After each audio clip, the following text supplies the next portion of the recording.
In this compilation episode, we set the record straight on the relationship between men and women, featuring our very special guest, Lanesha Angelina. Enjoy. What's up? Welcome to another episode of the Today for Tomorrow podcast. We have back again, Miss Lanesha. Hey, everybody. If you do not know who she is, could you tell us about yourself? Yeah, absolutely. I'm Lanesha Angelina, a life coach, author, speaker, lover of life, lover of Christ.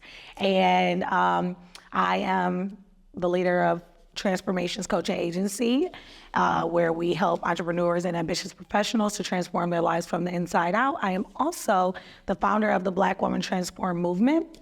That helps women to connect with other sisters, other like-minded women who are goal-getters in their pursuit of transforming their lives, transforming their life through Christ's life in their career. She was on another episode. If you guys haven't seen that, then we will link that. Make sure that you do check that out. Absolutely phenomenal. Today, we're going to get into some stuff. Rodney, go ahead. He made the subject. I want you to go ahead and do your thing. Yo, we're going to roll with this, but just understand, we're going to talk today about what do men and women want. Okay. So this can flow any way it wants to go, but I'll throw the first little grenade out there, all right?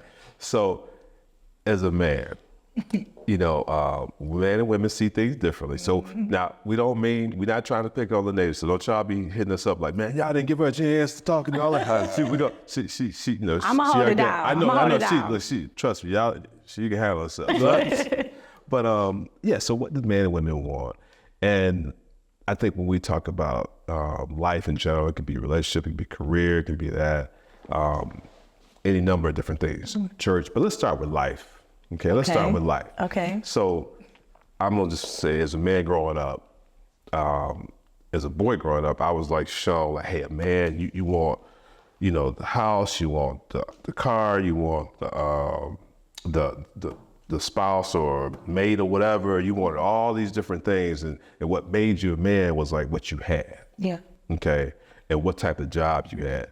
So that's what we strive for. At least most guys, I don't know. No, that's what we taught. And later on, you learn something different. But I'm curious, as a not that you speak for the whole universe of women. To be clear.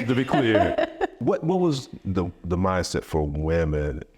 You know, just in your view, some of the things that maybe you saw or observed. Yeah. Well, I come from, you know, a special, not a special set of circumstances. Is actually quite common, sadly, is a lot of single women.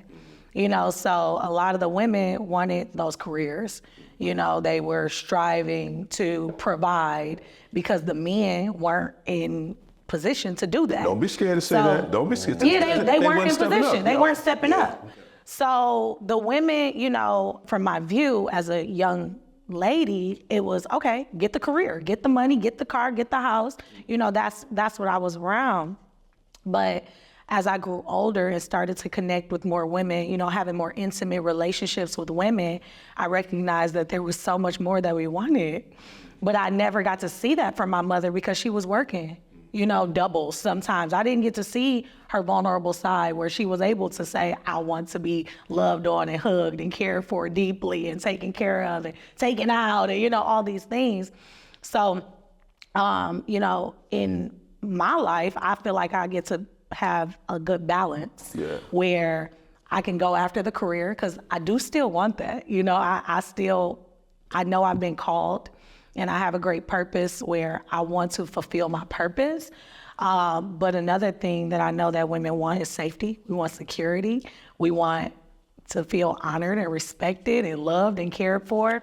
And I feel like men want a lot of the same thing, but the way that it's expressed is differently. I think men's idea of love and women's idea of love and the expression of it is totally different. Yeah. Because women are very like, we need the reassurance, we need the affirmation. A lot of times when it comes to love, not every woman, but most women need that affection, that reassurance, that conversation, that emotional, affectionate love. Whereas men, their idea of love is. What do you feel like men need, not just speaking for yourself, but men need for as far as love go? What are we looking at? You know, so it's interesting. I have 3 sisters, so I've had these conversations a bunch of times. But a lot of our women, like you said, they were having to be in a position where they were holding the house down. And so then the daughters, they see that example and they strive to be, you know, providers. They want to make sure that they're providing financial security and things. And so now what I see in this time, and, you know, I don't get involved in it because, you know, I'm married, whatever, but I see it on social media where it's almost like a little narrative between the men and the women, which is very confusing for somebody like me. But the thing is, some of those same qualities that made our mothers, our aunties, you know, our elders so strong and so respected, it can cause conflict in the household with the man because, to be honest, a lot of men that possess those qualities, they're providers, they have a lot of outward strength. They're not looking for that to be matched with their woman. Yeah. And that's where it becomes a little bit confusing if it's not displayed correctly. Because at its core, love is love. Because you can be a woman that's providing, strong, and you can still be very loving and comforting to your husband. But I think because a lot of us are trying to just figure this thing out on the fly, we don't have a really good blueprint. That's where some miscommunications happen. So just to answer the question, for me as a man, with somebody that I love, when I was choosing my wife, I needed somebody that was going to be able to make me feel like I can do anything for us. And in turn, I wanted to comfort her the way she needed to be comforted and be protected in all shapes and forms, financially, physically, spiritually, mentally. So we're both pouring into each other. I think we all pretty much been hitting on a lot of the same stuff. One thing that I always say is like people have always been the same. Psychology hasn't changed. Like we need the same things, whether it be 100 years ago or today or tomorrow. But the thing is, we got just like how, you know, you got 4 kids. So that means that this son right here, you got to deal with this son differently than when you're gonna deal with this son. Okay, and that's just how we are, right? We got our individual, you know, interests, we got our individual desires, and we receive things differently sometimes. Certain things, most men are wired the same in some respects. We want to feel like, okay, that we are appreciated in a relationship. We want to feel like that woman in our life is, that, you know, she one, respects us, two, you know, kind of, because my wife does a great job making me feel loved. Okay, she will come over, and whether it be a touch or a hug or something like that.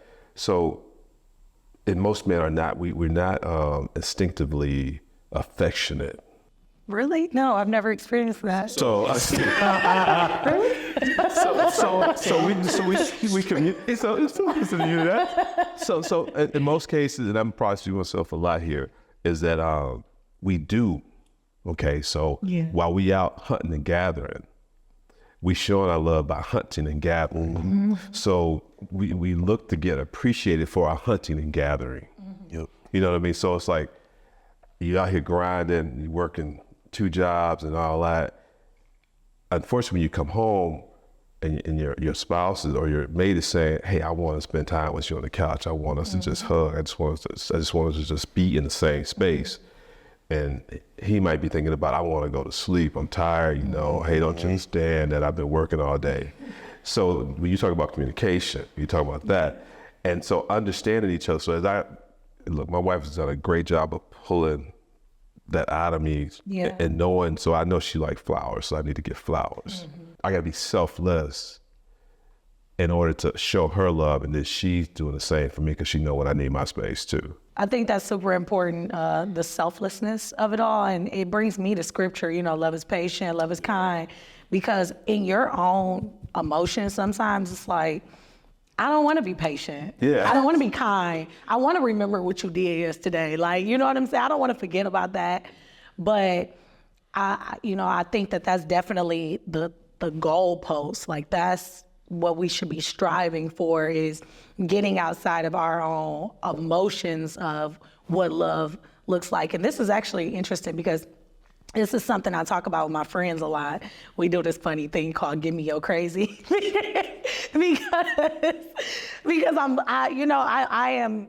We have to learn how to lay things off on our wise counsel as opposed to allowing our emotions to get in the way of, good experiences. So I'm like, girl, give me your crazy, whatever you got. Because we have this limited view and perspective of what love looks like. And it's often misconstrued from like these highlight reels on social media of like what love looks like. And it's like, there's so many different ideas of love, but then there's a true instruction on what it takes to love. And just even outside of romantic relationships, I use the same thing in my relationships with friends and with family. I even had a conversation with you a few months back, like with my sister.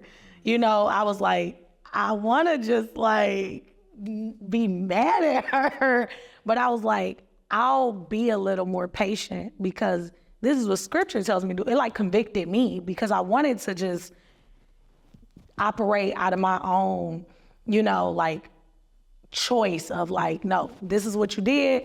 I'm gonna hold on to it, and this is how I'm gonna respond, Lanasia. But if I'm saying I'm really aligning myself and being Christ-like, then how would Christ respond when you feel short?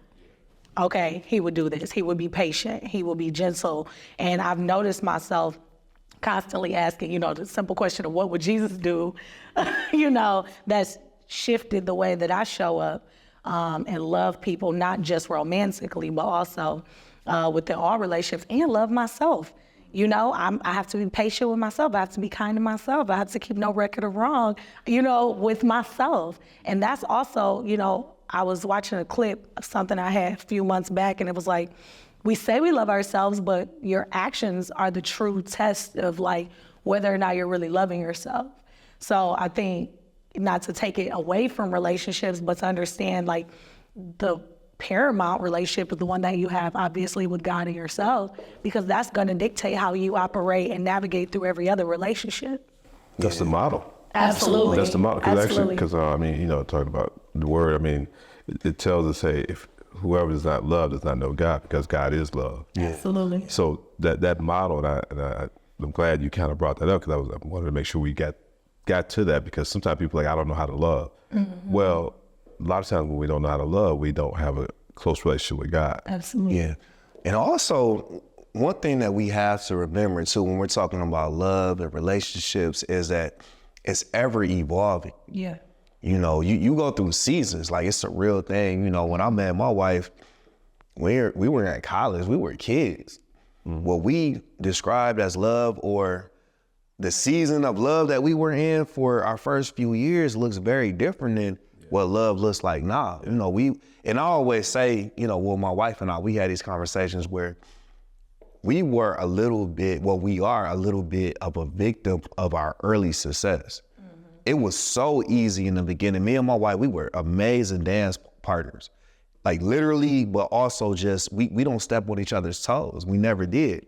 But the thing was, we couldn't anticipate how having kids was going to disrupt our structure that we never really worked on. Mm-hmm. And the reason why I'm bringing this up is not about like the history on Mike's relationship, but it's like you have to anticipate different things. Like you have to seek knowledge, first by the word, but then also have counsel with people that have been there. Like, listen, this is how my path looked. Yeah. Not saying yours is going to look exactly like it, but here's some things that I did.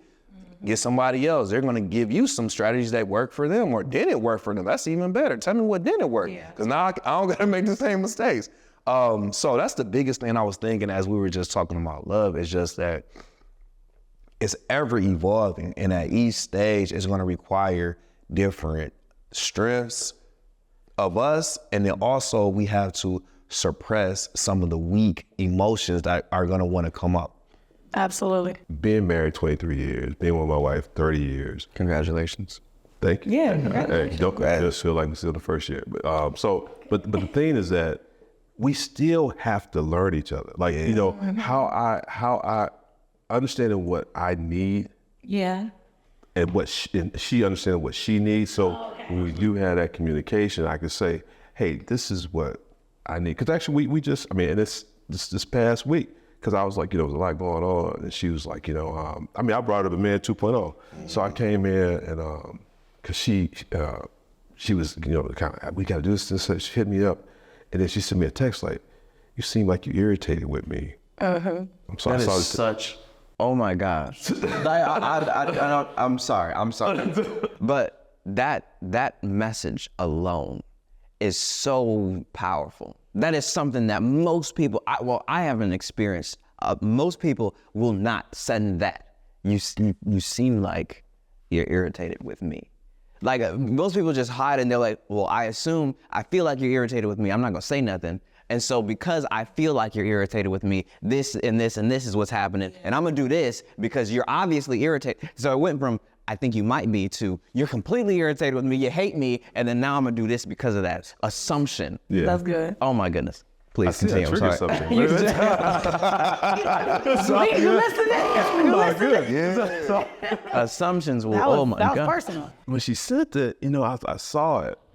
And I knew, because I just had a lot going on. I called her back and said, look, I'm sorry. Yeah. I said, I am irritated. I said, because I got a lot going on. So I'm feeling the pressure of everything I got to get done. And I feel like, when I saw what you sent, I'm like, I felt it was piling on. But that's not what she was, she didn't know that. So I needed to communicate that to her, but I needed to soften what I was doing. So, but the thing was, when we talk about love, the fact that she sent that, because she sent it because she's like, hey, I'm gonna nip this in the bud before it gets to the point you're talking about where it becomes in her mind. And early on in our relationship, we didn't communicate that way. We still are working on communication. So all I'm saying is that evolution piece, and love is evolution. You gotta evolve. If it don't evolve, love does not stay right here. It has to grow. And what's important about that is, because Pastor Riley actually did share that story in Men 2.0, and we needed to hear that. This is a man that we respect. We know that he's been married for over 20 years. So we're listening. And I've been married over 10 years, but it's a constant evolution. I'm constantly learning. So just what Martell just did, man, you have to seek wise counsel. You have to seek positive counsel, because what happens is with a lot of us, we were in the wrong rooms, hearing the wrong advice, and we taking that and running with it. Cause I've been in these atmospheres where, man, she told me she irritated. Man, I said, go fly a kite. You be like, yeah. And then it's like, terrible no. advice. Now we're getting the wrong type of counsel. So this is why it's important that your circle is amazing, man. You gotta constantly feed each other. Like, hey, listen, brothers, you looking at it from this way, look at it from that way, because now we're growing each other the kingdom way versus the other way. Yeah. Absolutely. That's extremely important, is the kingdom way. And this is what I love too about like just Rob and Corey. They my accountable friends. They don't play about, it's never, Corey always says like, I'm not gonna give you my opinion. I'm gonna ask you some questions that are about truth.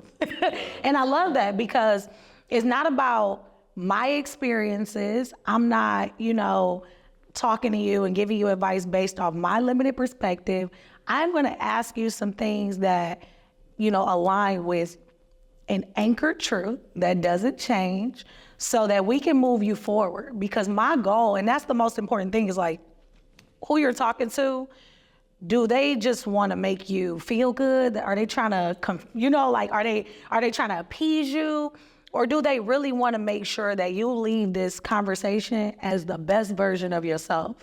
And that's when you know who you need to talk to, and who you probably need to stop talking to. Because if you leave, I had a conversation with my girl this summer, and I was like, we have conversations a lot, but like, how often have we left a conversation and prayed after we vented, And it's like, it's so important that we start to really incorporate more God into this relationship. Like, this is my homegirl, and we have prayed together, we have read scripture together, but I'm like, if we are venting, did we just let it out and walk away, or did we bring in the ultimate source of power, the infinite source of power that's gonna help us to grow, beyond this experience?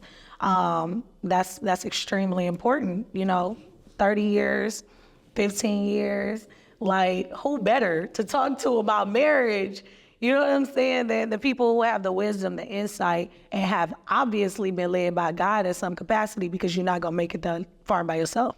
Having the Holy Spirit, right? There's certain characteristics, there's certain traits that you have within you, and you can activate them.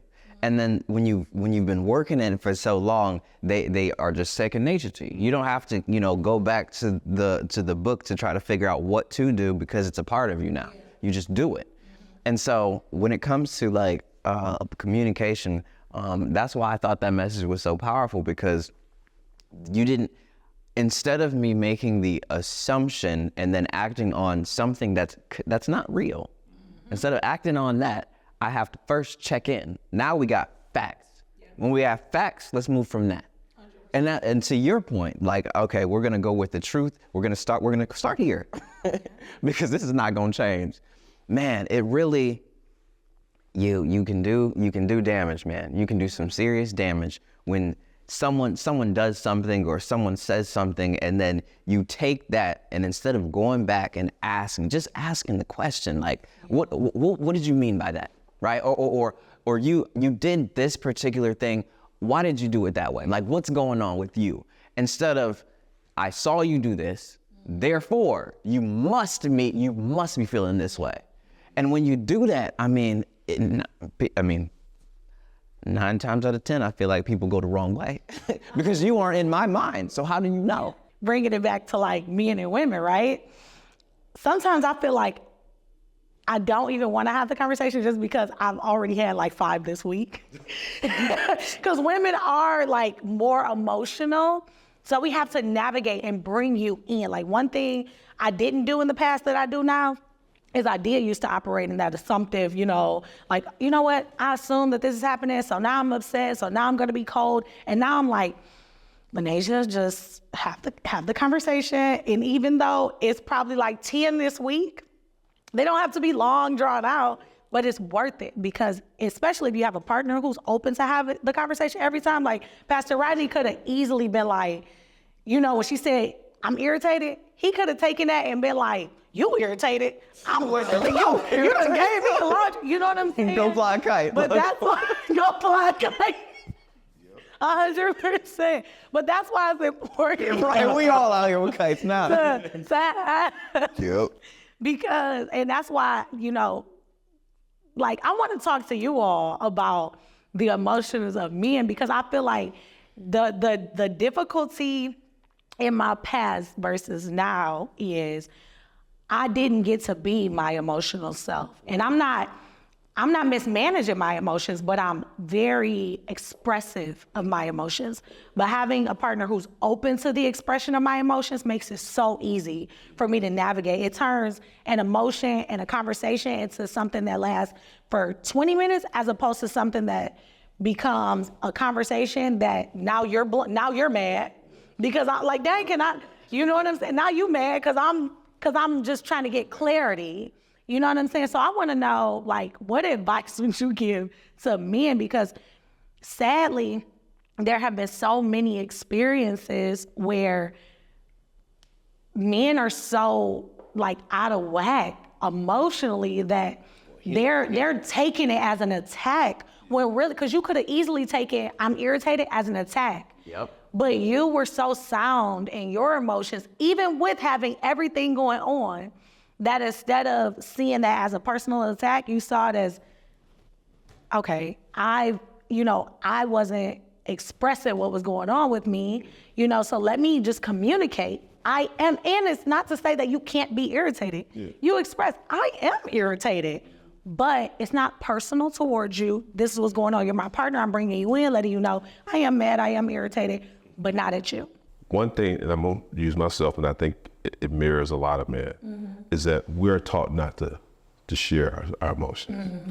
And the problem that at least I know I ran into, and continue to kind of make sure I check myself on, is that, I know I got a safe space. You said that my wife is not, she's my best friend, she's my cheerleader and all that. But when you're in a relationship, you don't know if you share those vulnerable things or those things you screwed up with whoever you're dating, how they gonna view it. So you kind of guard it. So when I'm just saying in your case, you come in and you're saying, well, you know, you're feeling some kind of, you got something going on and you want to express yourself. We're not really equipped to be able to come back and receive it, because what we're trying to do is fix your problem. You follow me? And we got to learn, and Mike said this, we all said it before, sometimes we got to learn that you just want us to listen. And then I know one guy even talked about how, do you want me to help solve it? And it might be you, Mike. Do you want me to help solve it, or do you want me to listen? You know what I'm saying? So, and I think as guys, we got to understand that you don't want to solve it. We need to listen first and figure out what you want us to do versus assume it. Yeah, please. But I am a solution-oriented person, so I do want you to solve it. So I can't speak for other women, but I do want you to solve this problem or say the words. And that's another conversation. I'll let Mike go, but I'll go there in a minute. So one thing I think is important, and it's kind of what, I mean, I know everybody at this table, hopefully everybody that's watching too partakes in, is self-work.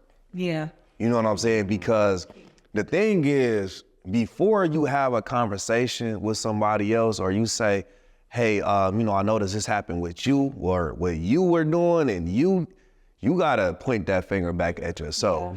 So this is one thing that I wanna advise any other young ladies that, well, not advise, I wanna just put into the universe. Y'all pick it up if y'all want to. You want to go home? We gotta, we have to first do self-reflection. Absolutely. We gotta talk to God about the offense. Then if we're saying, you know what, we still need to talk to our partner, then make that decision. Sometimes you gotta take a pause, because it's a time and a place. Because I will, just speaking on the brothers, if we keeping it real, let's keep it real. We're not gonna always be receptive to that. Absolutely. It's sometimes where it's like, you do got a million things going on. It may be a bad moment. That's another thing too. We gotta pick our moments. If you see that your spouse is going through a moment, they're kind of already in turmoil, you're like, all right, cool, I'm about to hit them right now. Hey, what about that thing that you did that irritated me?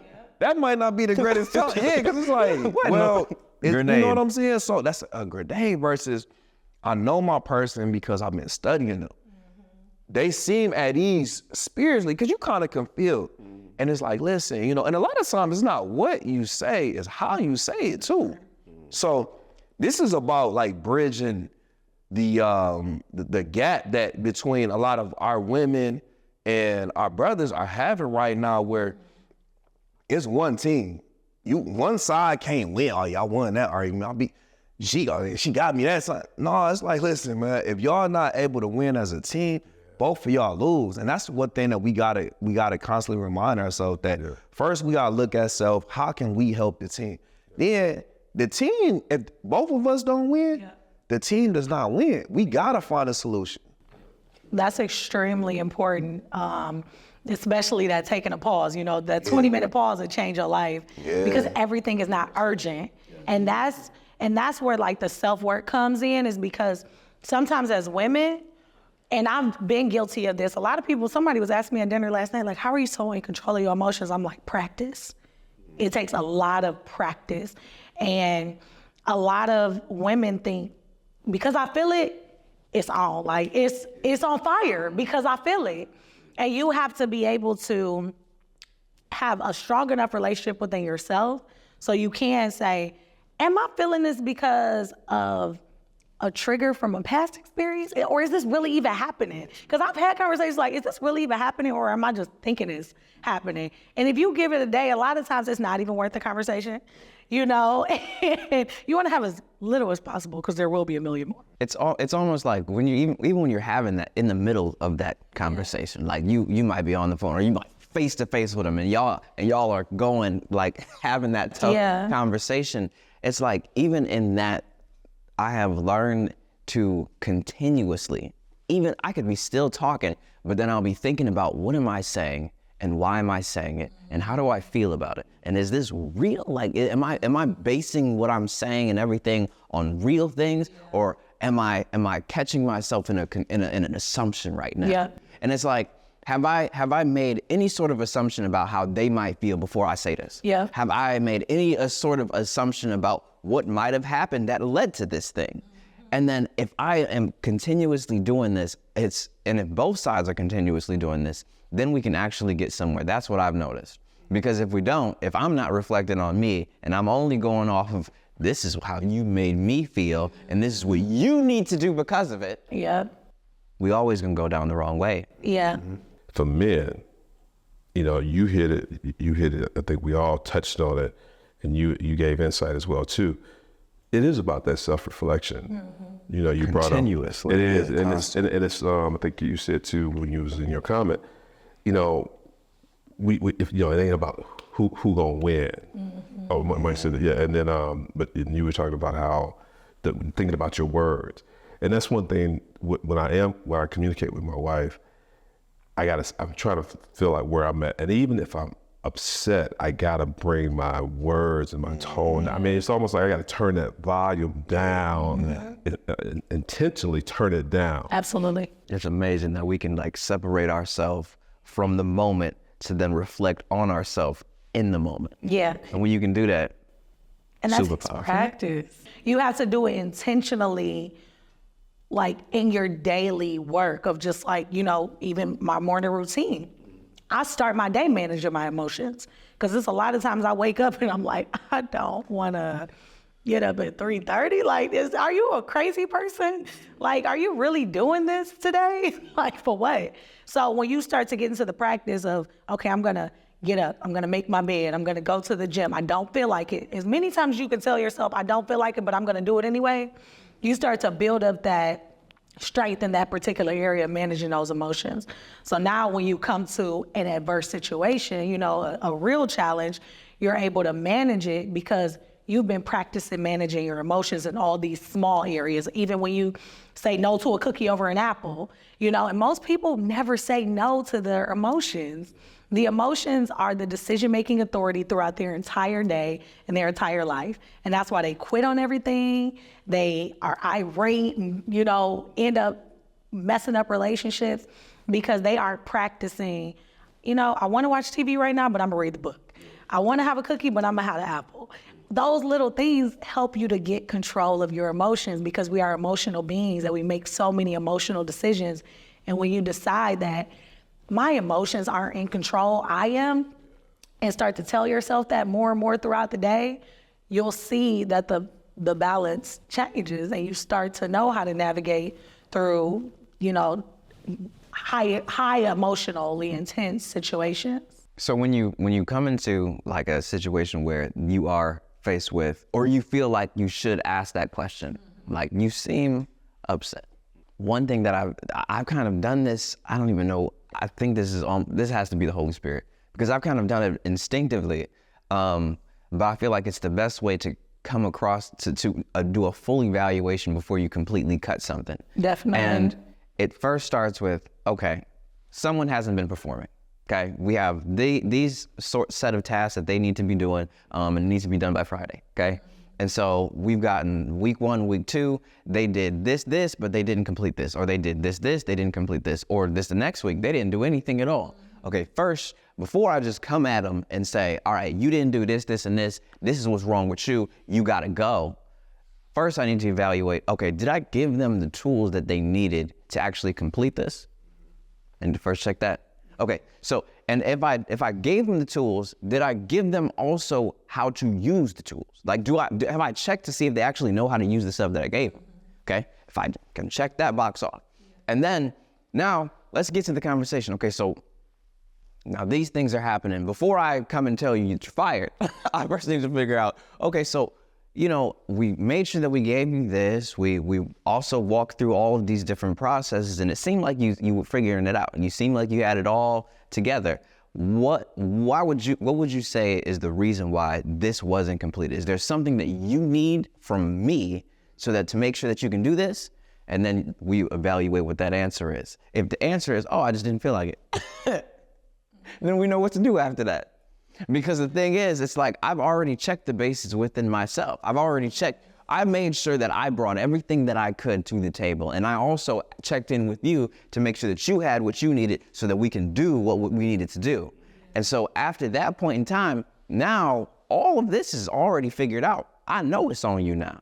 That is precise. I think that's a wonderful breakdown because I don't think people break it down into steps as to, we talk about going from being emotional and having a conversation, but those steps are like superb. And I think it's important that you take those steps proactively. Yeah. You can't wait until it's too late. Somebody's already almost hopping the door because they haven't been meeting the standard, and then you're like, on your way out, you didn't do this and that. And it's like, well, hold on, I didn't even know. No. You know what I'm saying? We've all been in these situations like, I didn't even Kite know is at that the door, go ahead and fly. I was having a conversation with my sister yesterday, and she was like, the lady, she asked me to go get her some lunch, and I'm like, and then she asked me another time, and she's like, I don't know if she knows, it's not in my job description. And so I was like, man, that's important. Like, y'all need to clarify them duties. Yeah. And so when we're going back to relationships, it's important that you give your partner, your spouse, because this is your partner. You got to give them time that they know you're going to proactively check in with them. Hey, how you feeling? Yeah. Like, are you good? What's going on? Because if they know they have that allocated time, then they don't always have to just react. Yeah. You know what? I'm irritated. I may not get another chance, so I got to say it now. Proactive. I think like that word is like, it saves lives, just getting in the motion. So when the time comes, the challenges are coming. And this is what we have to get in our minds is like, there will be adversity. How do I prepare for the adversity before it comes? It doesn't mean that I'm on edge every day looking around the corners for the adversity. It means when it comes, I'm already gonna have the momentum to know how to, swing and hit the mark when the time comes. So I think that's extremely important, preparation. Well, y'all heard it. I think we definitely summarized it in a few different ways. And there was all kinds of different themes in this conversation, but I think a few that stood out to me was, one, stop making assumptions. Yeah. Make sure you got your screening process to even evaluate if you are making an assumption. Definitely. And then also too, has to be a continuous self-reflection process for yourself. It's like when you come at somebody else, make sure you have checked yourself. Yes. Yeah. Before you wreck yourself. It saves lives. Hey, how you doing? Welcome back to Today for Tomorrow podcast. It's Mike and myself here again. Glad you guys are joining us. And we talked about this before a few weeks ago and with Martell when Mike was out. It's going to be times we all three of us been like super busy, so you're going to see some guests coming on here in the future. We've been talking about doing that for a while, but now we know it's time because we want to make sure we're getting the word out each week. Mike and I, we both married men. And some of you might be married out there too. And some of you, not all of you, but I'm sure a lot of you might be dating and so forth. And the question always comes up, men and women, how we think differently, how we see same situation, but we have a different view of that situation. And it's what makes us work good together as couples, but it also what makes it sometimes, challenging to express ourselves or to understand each other because we think a little different. And I was doing a message about why is life so hard? Part of that message, it went back to the fall. Mm-hmm. And it talked about the pain of love. So it was in Genesis 3. And I want to say it's around verse 16. And, let's shape this up. I'm sure a lot of you know what the fall is, but just in case you don't, Adam and Eve, in the garden, Satan came, got in Eve's ear, talked her into taking the fruit that she wasn't supposed to take.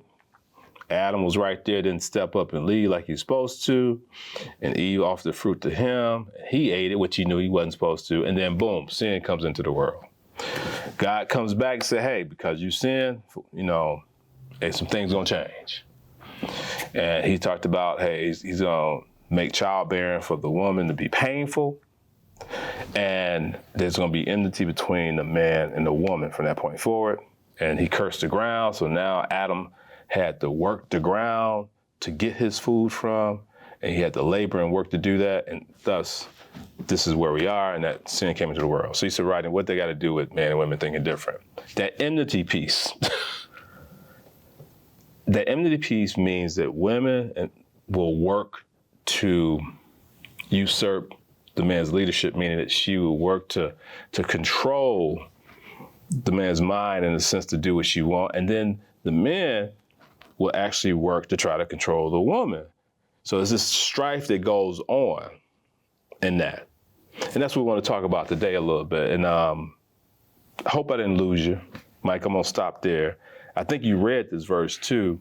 And what came to mind when you first saw it? Yeah, I mean, I've read it many times, but it's just ironic. I read it this morning. I was going back. So it was, it's interesting because the Bible is literally our blueprint and our template. And, you know, it says like there's nothing new under the sun. And so we often have to go back to different verses and we have to unpack it. And in different times in your life, the same verse you may have read many times, it'll hit you different. And for whatever reason, that word, enmity, that it stuck out to me this morning because I'm like, man, this is a different word. And I don't think I ever looked it up, like the definition, but I did today. And it's exactly like you were saying, where it's gonna cause a certain level of strife between man and woman and cause us to literally have that friction where she's looking at us a certain way at times, we're looking at her a certain way, even though the love never changes. No, I don't. And this is a part of why this is an important conversation for us to have as Black men, married men. Like, you've been married since what year did you guys? 2000, 25 years. 25. I've been married since 2013, and we've been together since 2008. And when we talk about marriage, love, men, women, the first thing that came to my mind, even when you're talking about us being on the podcast, being busy, but we're still doing it, is just commitment. We're committed to doing this podcast. We have over 100 episodes. When we started this podcast, it was, what, 21 or 22? 22. 22. Right now, it's 25. Yeah. A lot has happened in these years. Like, I mean, I was at the work, you know, it was like a lot of change. I didn't even have at least one of my kids. I was about to say, you're youngest. At least one, yeah, I was the youngest. So it's just, world has changed, but guess what? We still committed to coming here, having these conversations, and then sharing them with the world because, I mean, we talk all the time off camera. Yeah. So we could just done that, but we say, let's commit to sharing this because these are the things that are gonna live on. Like, not enough people are sitting down reading books, coming to actual churches, you know. Sometimes this is how they're gonna consume information.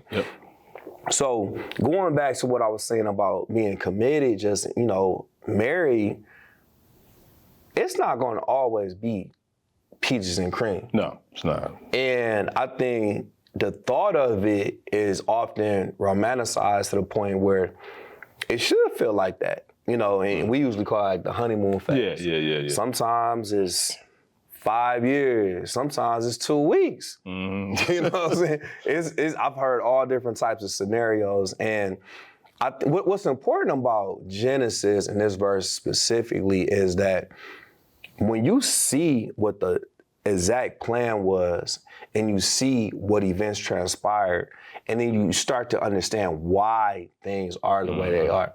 So when you have conflict with your wife, you have conflict with your husband, it's one of those things where, why does this feel like that? Oh, you know what? She ain't treating me like this. I need to just go. This ain't for me. You know what I'm saying? When you understand, like, no, this is actually a part of the process. It is. This is something that has been designed and is working the way it was designed to work. Well, yeah, and I'll say this, and it's because of sin that it doesn't work as smooth as it was meaning to work. You know what I'm saying? So that fall, going back to Genesis again, as you was talking, I was sitting there, because sometimes I question, why? Well, the answer is that sin is why the strife is there. We're born into sin. We're born with our selfish hearts. That's really what it amounts to. Because we all got a selfish heart. And that's where, when we do accept Christ, we're saying, hey, Lord, look, help me with my heart. We give it to him. So we're work in progress. But the point I'm getting at is that we always want what we want. So in marriage and relationships, it's like, okay, I see it this way. And not that either one is wrong, but I see it this way. And I think it should be done this way and this way. Whereas my wife might see it this way and it should be done that way. Now, both could get you to the same place, but the fact that we're not on the same page can cause disagreement. And how we deal with that, creates that strife, And for the record, I'm just making it clear too, and I know I'm speaking for Mike as well too. We got great. Our marriage, I trust me, I love my wife. I know Mike loves his. We got great marriage, communicate well, but we're not perfect, okay? And as a man, I can talk to Mike about some things and he get it right away, boom, because he understands what I'm thinking, I understand what he's thinking. But I can have that same conversation with my wife and she won't get it because she's wired a different way. And I'm sure she could talk to your wife about something and they get it like, boom, okay, I understand. And they're like, why can't these guys understand? It's because of that how we're made and cut, and how we deal with that is important. We can't deal with it, like Mike said, like I'm walking off. We got to understand, for one, okay, we are different. Okay, knowing that, okay, how can we work to understand each other better? Yeah, and what you said was so important. And just to reiterate, we're speaking of, Rodney said he's happily married. I'm happily married to my wife. Like I'm committed. So when we say, even in these type of scenarios, there's still going to be situations where you guys just see things differently. And what I was thinking about as you were talking is, you have to be very careful about who you take these type of conversations to, though. Yeah. When we talk about seeking wise counsel, look, in my opinion, you should look for examples of people that are like-minded, and they've either been to where you're at and they can give you advice looking in the rear view, or they're in the similar situation, like they're trying to both continue their happy marriage. And the reason why I say this is because I've had brothers it's been several where they say, man, you know what, that's crazy you said it. That's different because I went to some other guys and they told me X, Y, Z. And I remember one time, this was an older gentleman, so he was probably at least 15 years older than me, but we're talking about business. And at this point, I had incorporated my wife into the real estate business. And he was just kind of picking my brain about it. I said, well, really, you think about it, me and her is one body. We got the same vested interests. Yeah. It don't matter if she's, saying, you know what, no, let's put these cabinets over there. I think we should have this type of fridge. Ultimately, I know she wants the best for this project because it directly affects her bottom line, my bottom line as one body. And that's the thing that I think as men and women have to understand, this is a team thing. It's no I in team. And that's the part where, because of our selfish hearts that we're born into because of sin, we do feel like, I want it my way sometimes. And when you don't get it your way, you can get a little emotional, like, oh, this person, man, they're tripping because they're not seeing it my way. But this is a time where you got to check yourself, take a moment, just pause, and talk to the right people. And I hope, man, what you said is right on point, because that having the wrong community as your, advisors will get you in trouble every time on both sides. And like you said, that oneness, I think it's a part that people forget too, and we talk about marriage, we're gonna get to dating a little bit later in this, but with marriage, you are saying we one. You're growing into being one. So, and what you just said too is like, she wants to see just like you do. So when you understand that, it's like, oh, well, it ain't gotta be the way I want it. She might have a better idea, and she wants the same thing I want. And I think that's probably what a starting point, making sure you want the same things. Yeah. And what I mean by that is that okay, years ago, you know, I made, don't make this mistake. So I got a house knowing that I was gonna marry my wife, but she wasn't part of the search process for the house. So I got the house, and I'm just looking at numbers. I'm like, hey, what can I afford? I'm rigid about my numbers, right? And so, yeah, did she come by and see a couple of houses I looked at? Yeah, but she didn't really feel like she had to say because we wasn't even engaged yet. Fast forward, getting the house, she wasn't feeling the house. She ain't like, I knew, I was like, we gotta move. We're gonna have to move sooner or later. Because she wasn't part of the process. It was what I wanted. It wasn't what she wanted, right? So I started off on a bad foot already.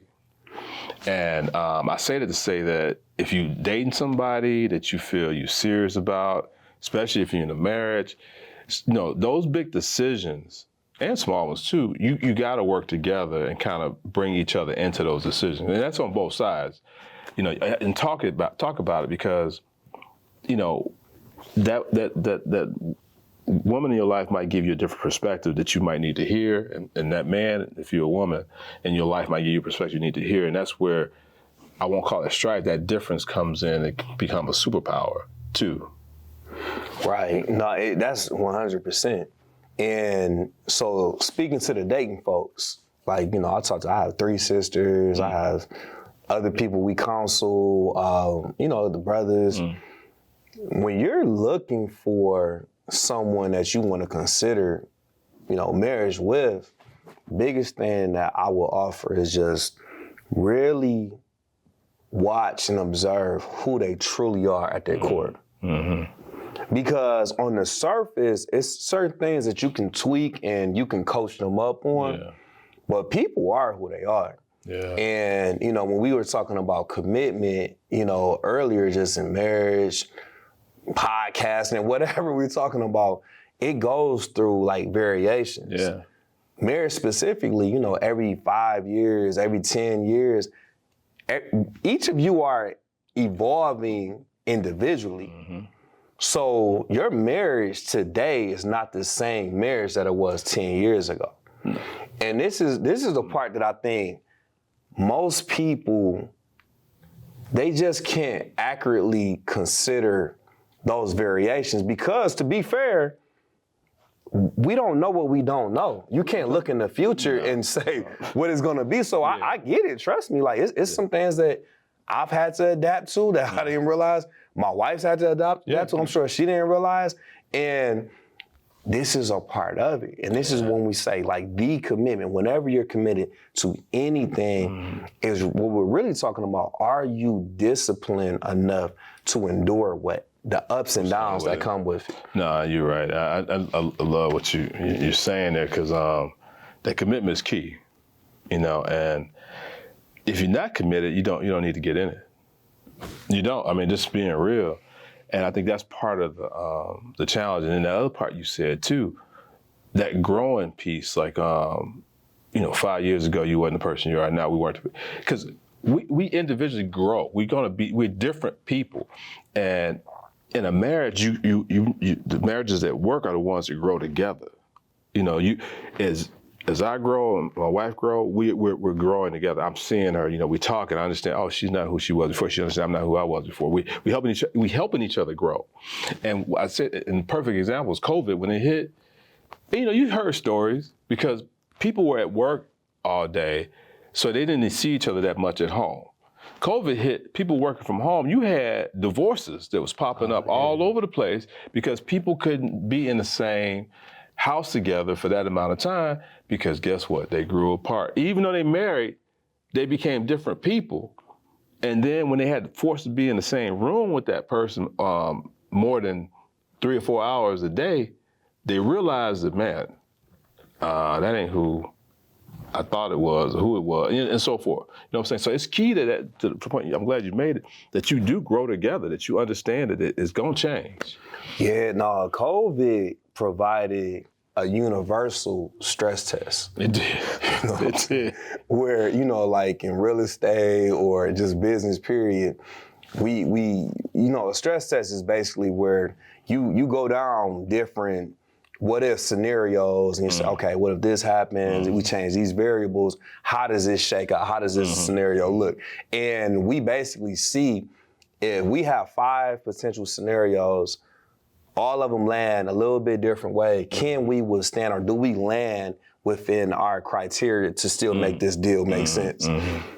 Going back to the marriage and the commitment, I was thinking about something I heard Nick Saban say. He was saying about he was getting windows for the house, and they had different rating systems for basically like the toughness of the window.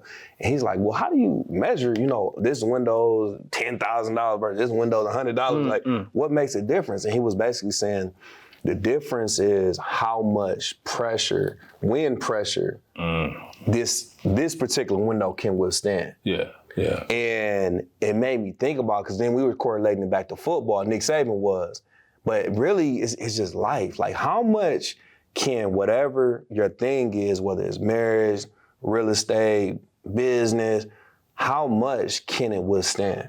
And that's the part where when you marry somebody, you can't just marry their great aspects of them. You marry in totality.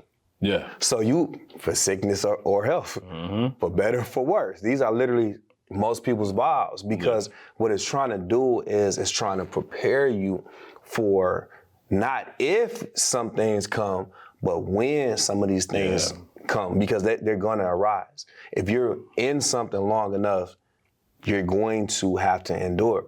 But the challenge is a lot of people today's day and age, as soon as they hit some adversity, they press eject. They're not willing to be in it long enough to endure different, to the end. And that goes back to that word commitment too, again. And like, you were talking about, we were bringing up those who were single, and that you kind of gave some advice there. You said people are who they are, and I think some of the things to look at, and we talk about that stress. When you around somebody who is stressed or going through a trial, personally, I think you learn the most about them in those situations. Because if somebody gets stressed and they fly off the handle and they just go crazy, they just had these, I call them temper tantrums or whatever, and you see that pattern, you're like, don't think it's gonna change when you marry. You know what I'm saying? Or if they don't treat certain people right in their life, you know what I'm saying? Where they just tend to be, that person you don't want to be around. They just go off on somebody. Yeah. And it's consistent.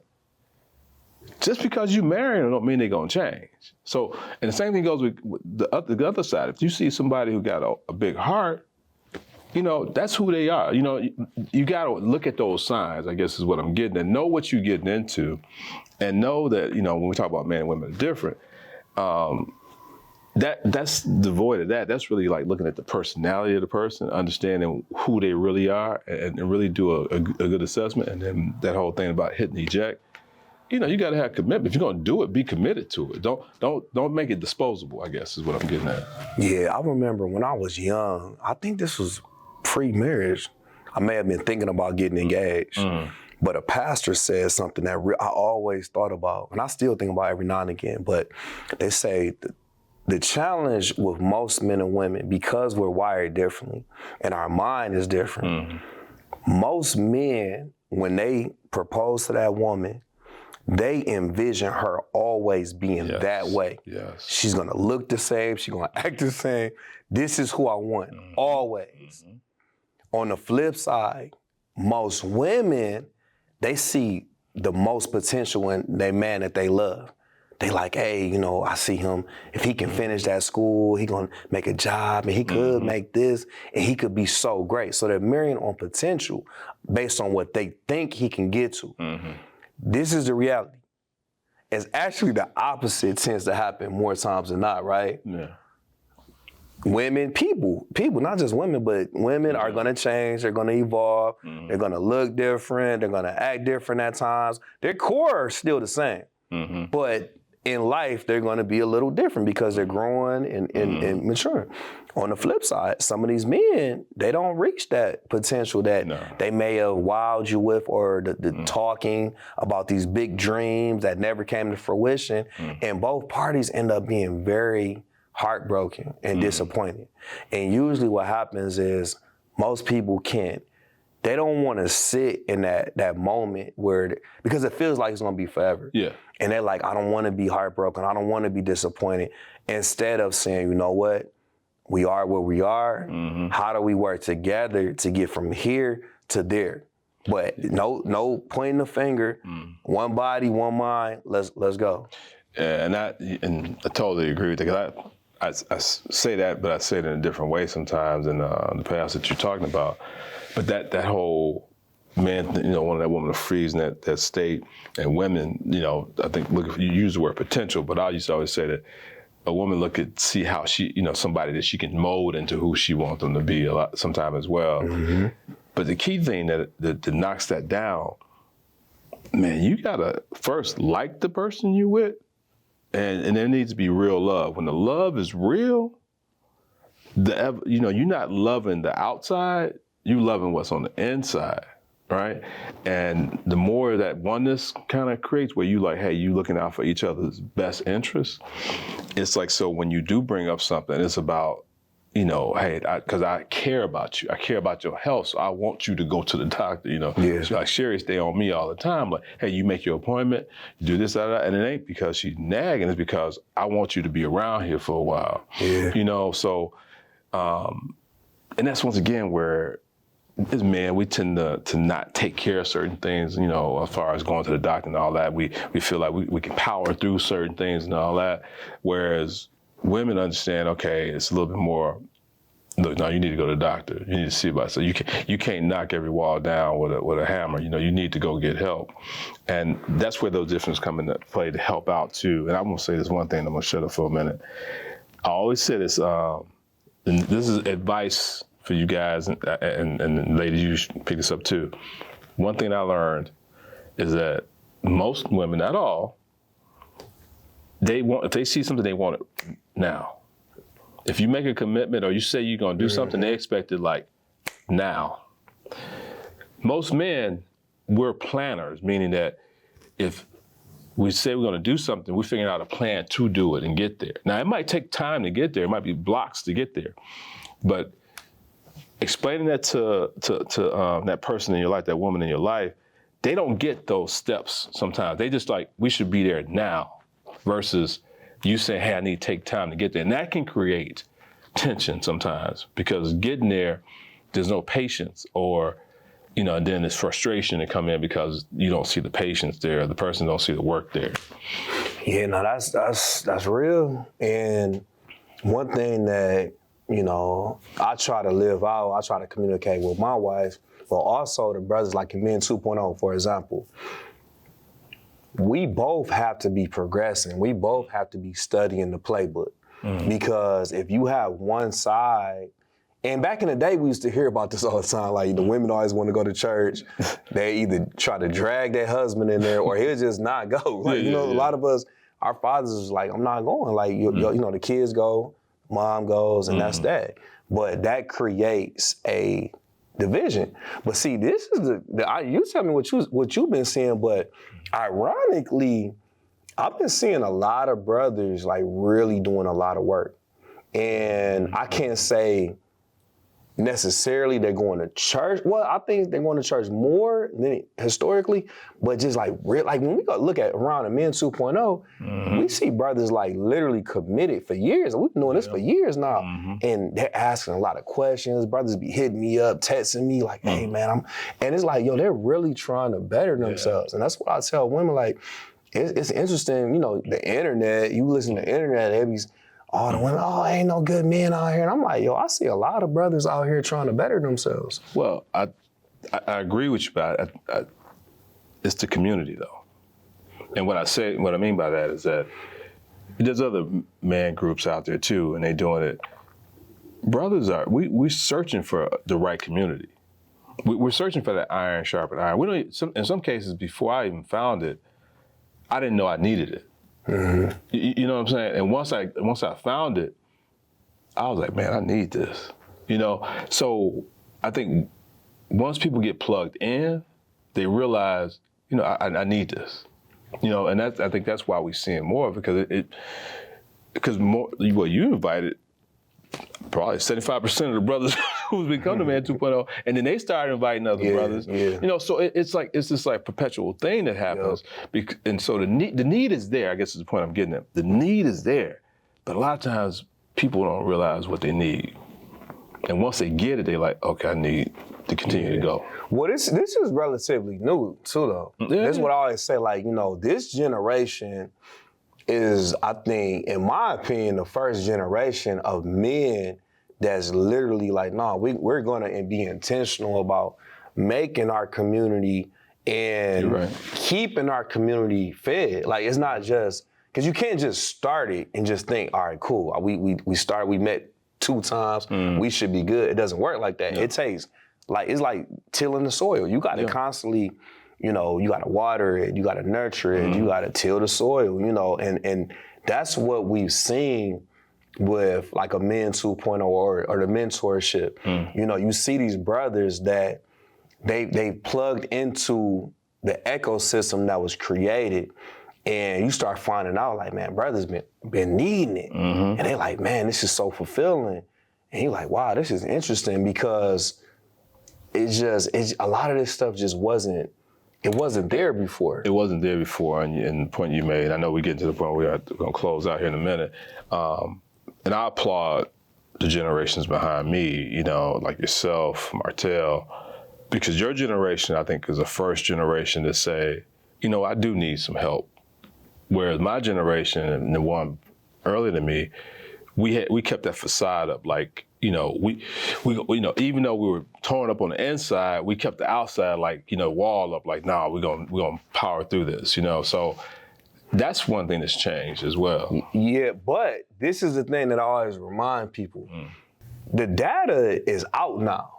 Yeah, we see certain things like the numbers on suicidal thoughts or men, you know, never really saying anything, but then some, you know, committing suicide or, you know, just blood pressure, some of these stress-caused things. And now that we have the data, I think our generation is like, all right, we see what's going on. Like, if we don't do something to change this, we're going to end up in this. The previous generations, we didn't really know exactly what was going on. True. A lot of things, especially in our community, man, it was a lot of just things that just went unsaid. Like, it's always that joke where, you know, you mess around and meet some sisters or brothers at the funeral. Like, who's that over there looking like that? Like, what is going on? You know what I mean? He's like, what? No, that's real. That's real. And that it's things weren't talked about in our community, you know. And so now it's like, listen, we in the age, like I tell the kids all the time, listen, man,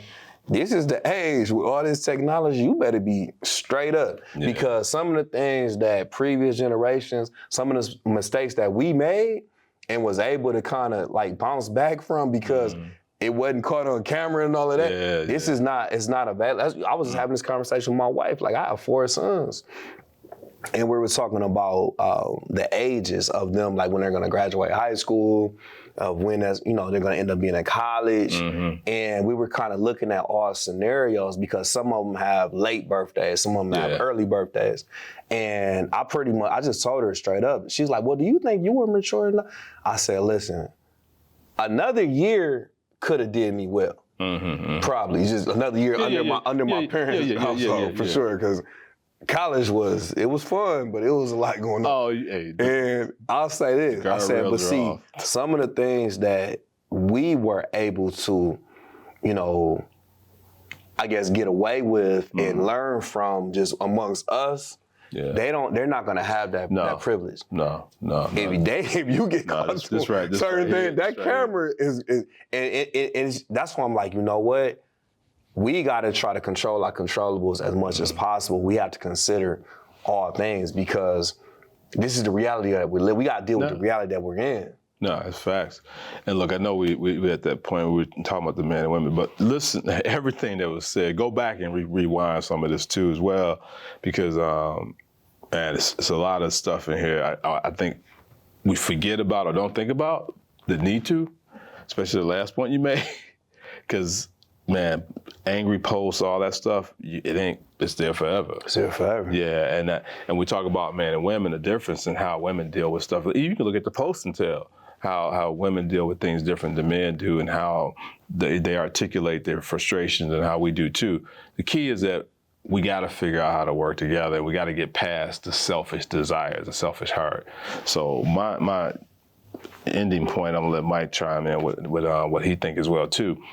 Stop trying to make the opposite sex think like you, and figure out what they really saying, what that woman, if you're a man, is really saying, what she's really feeling. And women, do the same thing for that man. Stop trying to make them think like you think. Yep. And my biggest ending point, I think I want to go back to that commitment piece, where it really ties into mission work.